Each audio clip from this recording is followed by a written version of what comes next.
I'm going to make a couple of videos this morning, I think. The first one we're going to talk about, and there'll be some lessons involved in this, and that is Peter. You all know the story that Peter denied Jesus Christ. And we'll get to that part of it, but there are some other aspects. You know, Peter claims that he will not deny Christ because Jesus told him what was going to happen. And this is key, and I've said this in other videos. Jesus told him what was going to happen, partially. He told him the big thing, much like when I told you earlier, he told David he would be king. That's the big thing. But he didn't tell him all the details that were going to come about. When he told Peter that Peter would deny him, he didn't tell him all the things that were going to happen that brought that about. That's important for you to understand. Even when you know the outcome, you have no idea all the things that are going to happen to get you to that place. So, Peter denying Christ was precipitated by Peter saying that he would never deny Christ, that he loved Christ, and that he would die before he denied Christ.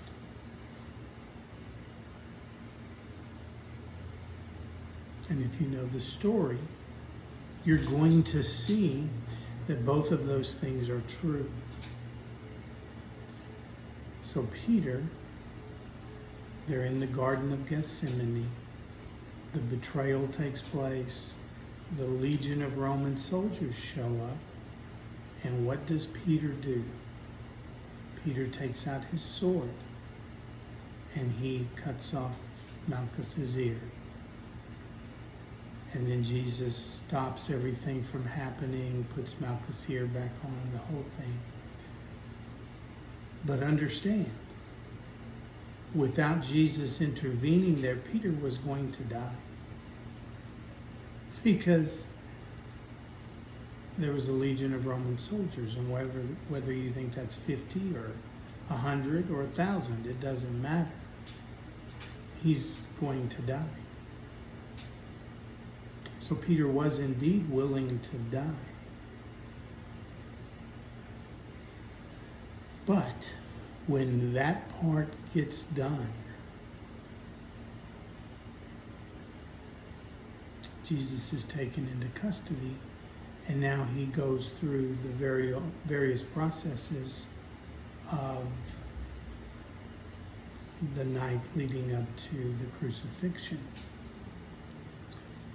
Peter's mindset, as was all their mindsets, every one of their mindsets, was that Jesus was the Messiah and he was going to bring about the kingdom of Israel on earth, the kingdom of God, but where Israel was in the preeminent place, just below Jesus, the Messiah. They thought that was going to happen.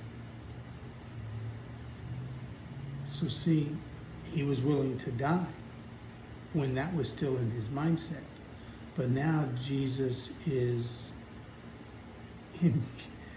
he's in this trial. He's going from one, Caiaphas to Herod to Caiaphas to Pilate. He's going through all of this stuff. And now Peter's world has been turned upside down. Because he had an idea of what he thought was going to happen. And now that's not happening.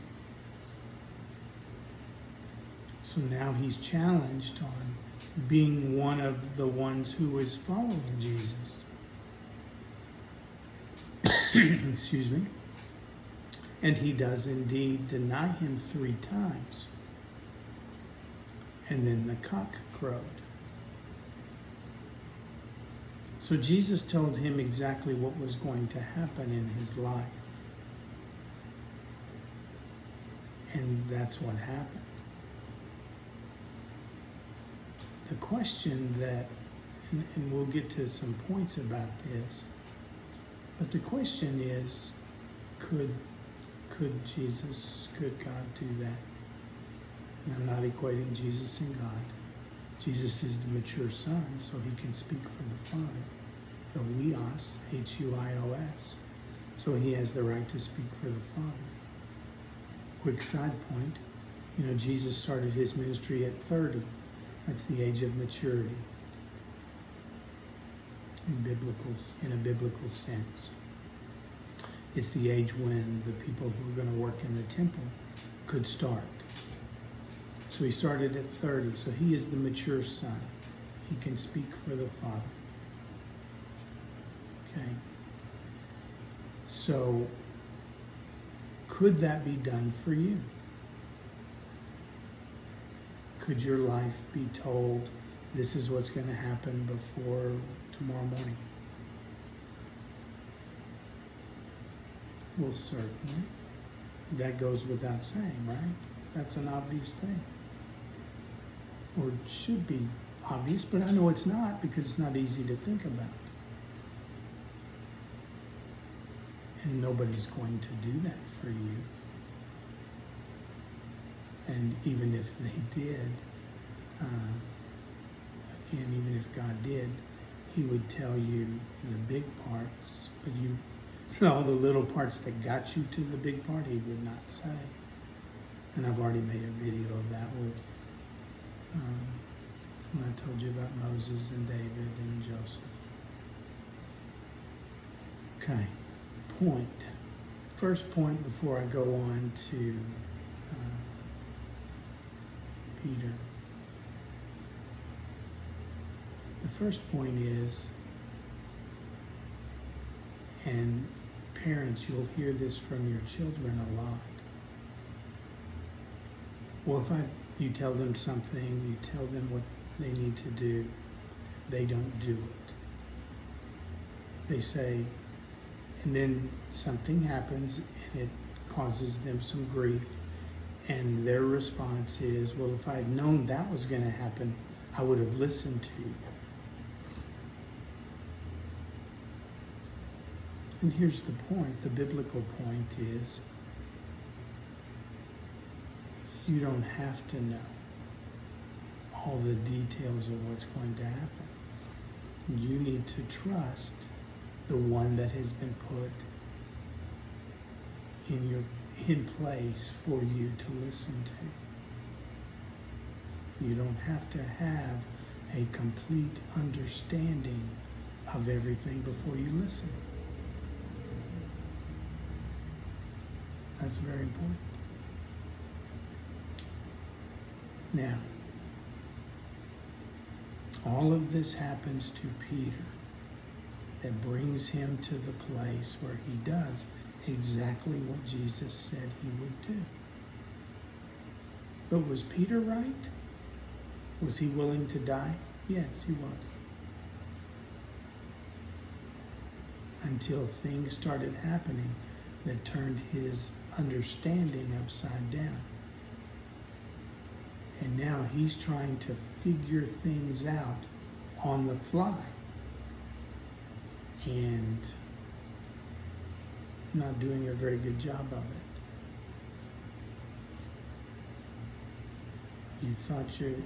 You've thought about this the whole time this way. This is how you're thinking of it. And now it's this way. That's what happened to him. He thought Jesus was going to bring about the kingdom. Being that Jesus was the Messiah. After all, he's the one that Jesus says, who do you say that I am? And Peter said, thou art the Christ, the Son of the living God. Blessed art thou, Simon, for flesh and blood did not reveal that to you, but my Father in heaven did. Again, there's many things you could say about that. That's not revealed to you in your own understanding. Those kinds of things.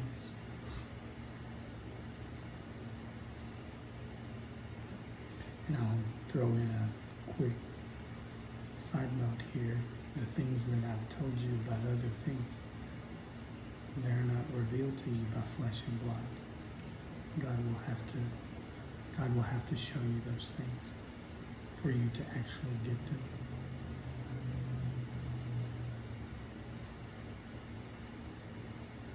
So he's the one that said, "Thou art the Christ, the Son of the living God." And now here he is denying the Christ, denying Jesus, because things happened in his life that he had no idea were about to happen. His understanding is completely shaken.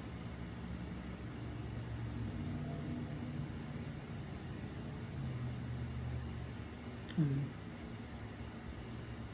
what Jesus said was going to happen happened. It wasn't Peter's will. He wasn't wanting to deny Christ. Things outside of him came about that put so much pressure on him, and he didn't understand and couldn't even comprehend. So yes, his thinking is completely off at that moment. And he's doing something that he would never have dreamed he would do.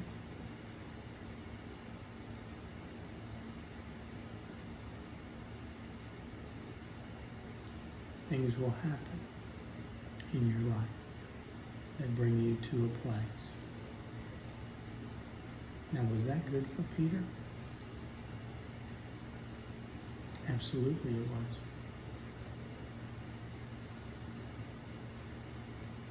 Because Peter has now seen, this is what I've told you many times, and don't get me wrong, God has already invaded Peter's life through Jesus Christ, and so much of Peter's life was transformed long before this.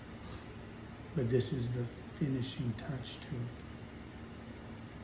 where Peter is brought to complete humility because he realizes his weakness completely, that he can't even stand up for Jesus at this moment because everything in his world is going in chaos.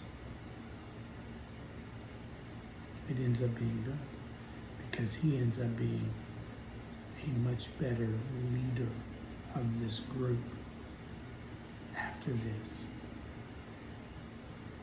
And his message of the risen Christ is very powerful because of this.